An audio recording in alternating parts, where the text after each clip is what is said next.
اس حدیث کے بارے میں لکھتے ہیں کہ حشر کا میدان جو قلب و جگر کو پگھلا دینے والا ہوگا، اس میں عام مسلمانوں سے وہ خواہ مرد ہوں یا عورت، ان سے سب سے پہلا سوال نماز کا کیا جائے گا۔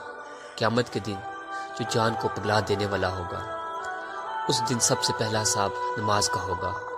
حضرت انس رضی اللہ تعالیٰ عنہ سے روایت ہے کہ آپ صلی اللہ علیہ وسلم نے فرمایا، قیامت میں سب سے پہلے نماز کا حساب ہوگا۔ اگر یہ صحیح نکلا تو دوسرے اعمال بھی صحیح نکلیں گے، اگر اس میں گڑبڑ ہوئی تو دوسرے اعمال بھی گڑبڑ ہوں گے۔ عورتیں نماز میں بھی کوتاہی کرتی ہیں۔ جوان عورتیں اکثر تارک نماز ہوتی ہیں، کچھ تو بہانہ بناتی ہیں، بچوں کا پیشاب کپڑوں پر لگا رہتا ہے۔ افسوس یہ بہانہ قیامت میں نہیں چلے گا، جب سزا ملے گی تب پتہ چل جائے گا۔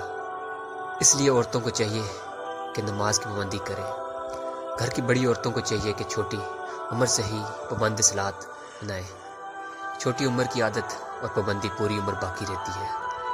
فرائض شریعہ کے مطابق عورتوں سے ان کے شوہر سے سلوک اور خدمات کے بارے میں بھی سوال ہوگا۔